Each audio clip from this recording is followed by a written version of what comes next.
नमस्कार। इस वक्त दुनिया की नज़रें मिडिल ईस्ट पर हैं, जहां ईरान, इजराइल और अमेरिका के बीच का तनाव एक बहुत ही खतरनाक मोड़ पर पहुंच चुका है। तो आज हम यही समझेंगे कि आखिर ये संघर्ष हो क्यों रहा है और इसका हम पर क्या असर पड़ सकता है। अच्छा, इससे पहले कि हम जियोपॉलिटिक्स की गहराई में उतरें, एक सीधा सा सवाल, क्या हजारों मील दूर हो रहा ये झगड़ा हमारी जेब पर भारी पड़ सकता है? जवाब है हाँ, बिल्कुल पड़ सकता है। और कैसे? चलिए समझते हैं। देखिए, इस पूरे मामले के सेंटर में 3 मेन प्लेयर्स हैं, ईरान, इजराइल और अमेरिका।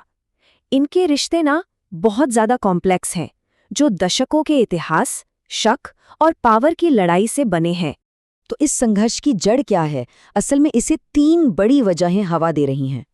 एक तो ईरान के न्यूक्लियर प्रोग्राम को लेकर बढ़ता हुआ डर, दूसरा मिडिल ईस्ट में अपना दबदबा बनाने की होड़, और तीसरा एक दूसरे के असर को खत्म करने की कोशिश। चलें अब उन असली वजहों को समझते हैं जिनकी वजह से आज ये देश आमने सामने खड़े हैं। ये वो बातें हैं जो अक्सर हमें हेडलाइंस के पीछे नजर नहीं आती। हमने इसे समझने के लिए 4 आसान पॉइंट्स में बांटा है। पहला है न्यूक्लियर प्रोग्राम का डर, दूसरा इन देशों के बीच की पुरानी दुश्मनी, तीसरा पूरे इलाके में सबसे ताकतवर बनने की रेस, और चौथा वो हाल की घटनाएं जिसने आप कह सकते हैं आग में घी का काम किया। तो सबसे बड़ी वजह है डर।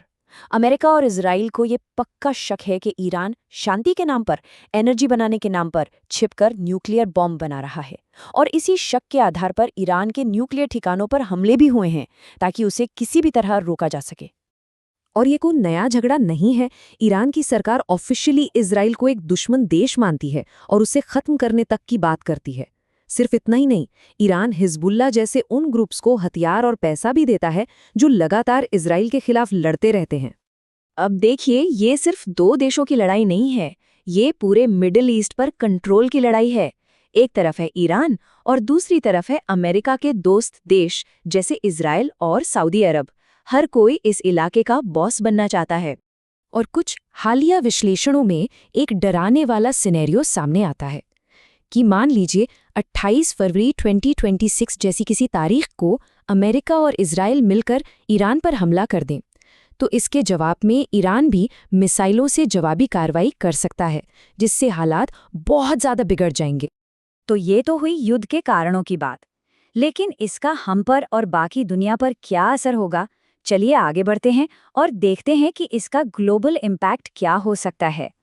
इस नंबर को देखिए, 20 से 25%। ये कोई छोटा मोटा आंकड़ा नहीं है। ये वो नंबर है जो दुनिया की इकोनॉमी की धड़कन तय करता है। और इसकी वजह है क्योंकि दुनिया का 20 से 25% तेल हॉर्मुज जलडमरू मध्य यानी स्ट्रेट ऑफ हॉर्मुज नाम के एक संक्रिय समुद्री रास्ते से गुजरता है। अब ये रास्ता ईरान के ठीक बगल में है, और अगर ईरान ने इसे बंद करने की धमकी दी या बंद कर दिया तो सोचिए दुनिया भर में तेल की सप्लाई का क्या होगा। और फिर जो होगा वो एक चेन रिएक्शन की तरह होगा। तेल की सप्लाई रुकते ही पेट्रोल डीजल के दाम आसमान छूने लगेंगे।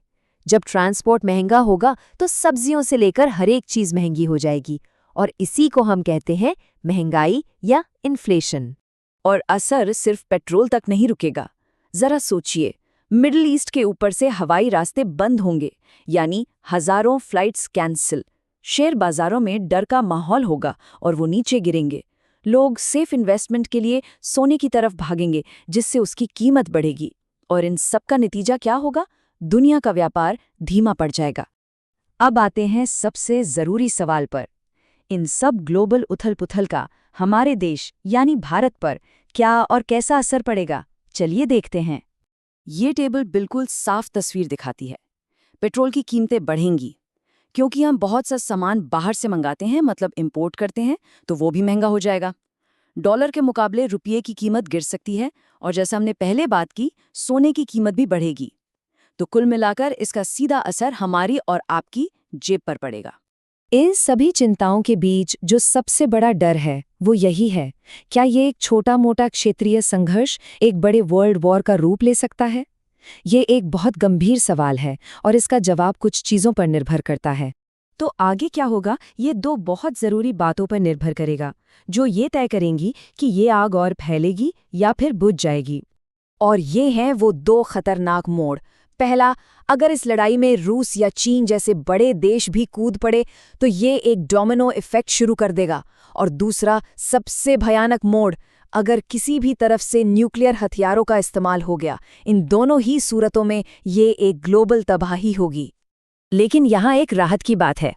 अभी के लिए दुनिया के बड़े देश इस मामले को और बिगड़ने से रोकने की पूरी कोशिश कर रहे हैं।